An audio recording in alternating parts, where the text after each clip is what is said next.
Da ni yma yn Hafod y Maidd, yn Glasfryn, Corwen. A da ni'n ffermio fo yma efo mewn pederiaeth efo Elin yr Ngwraig. 3 o blant gyda ni, a da ni'n ffermio cefnannau hefyd sydd yn 4 milltir lawr y ffordd. Da ni'n cadw defaid a gwartheg bîff.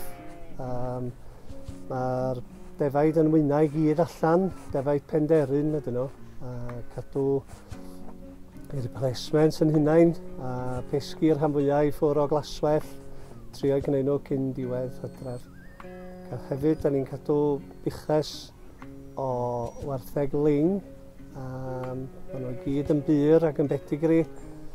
Da ni'n ei croesi rhan fwyaf hynny efo tarw ling pyr eto, ac yn cadw gwartheg fel closed herd yn hunain, a gwerthu a rheffro gorau hefyd i ffermwyr eraill i fagu a gwerthu ambell darw.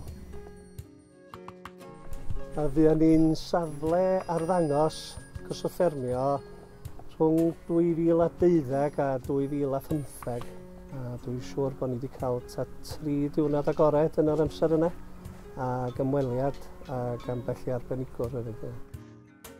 Fuon ni'n gwneud dipyn o brosiectau gyda porfa a'r defaid, gwahanol fridiau defaid, a fatha cael y fuches yn ôl o'r cafing index lle o gynna ni ar y pryd i cafing index llai.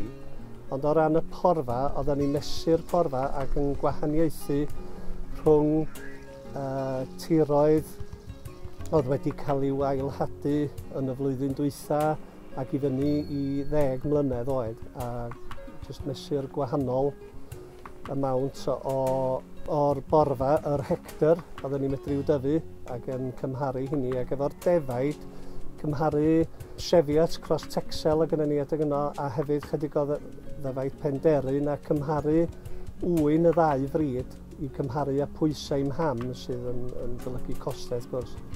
Ac efo'r gwartheg, trio cael yr cafing index i lawr drwy wahanol ffyrdd, drwy cael teirw oedd yn hawsach i'w lloia, ac hefyd o mynd drwy'r fuches efo'r health scheme a neu siŵr bod yr IBRs a'r lepto, ionis, pob peth fel e'n cael ei sortio allan.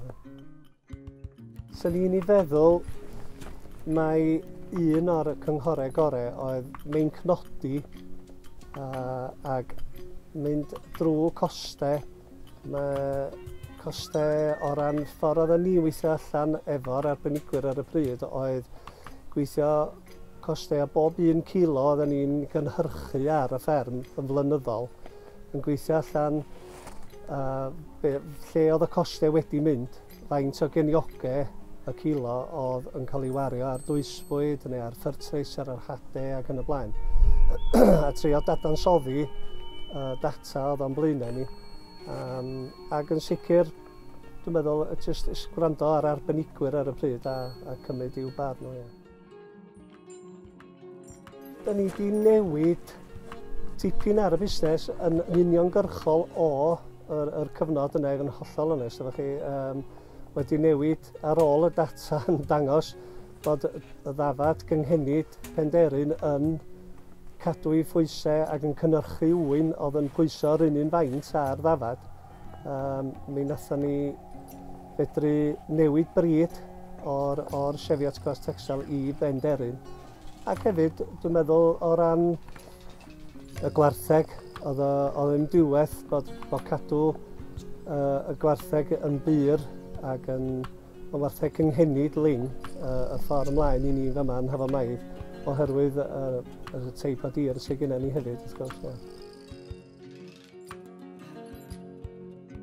Dwi'n meddwl un o'r pwyntiau nathon ni i ddarganfod oedd bod cael arbenigwyr, boed o yn y gŵr banc neu yn yr accountant neu sut bynnag, cyfreithwyr a siarad efo'r ffariar, gymaint o arbenigwyr sydd ar gael i drafod eich busnes, i bawb fod yn tîm ac yn rhan o'r busnes da chi'n drio i redeg.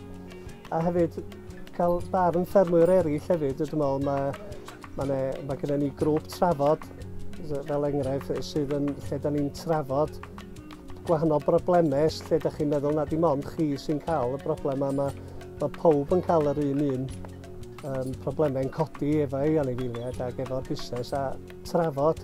A dwi'n meddwl cymryd mantais o beth sy'n mlaen efo fferming connect, lle mae just pethau ar gael. Dwi'n meddwl mae'r bobl drosodd ffin yn Lloegr dwi'n meddwl yn jealous iawn o beth sgynna ni fel Cymru efo yr gwahanol arbenigwyr sydd ar gael drwy gyllid drwy fferming connect ei hun.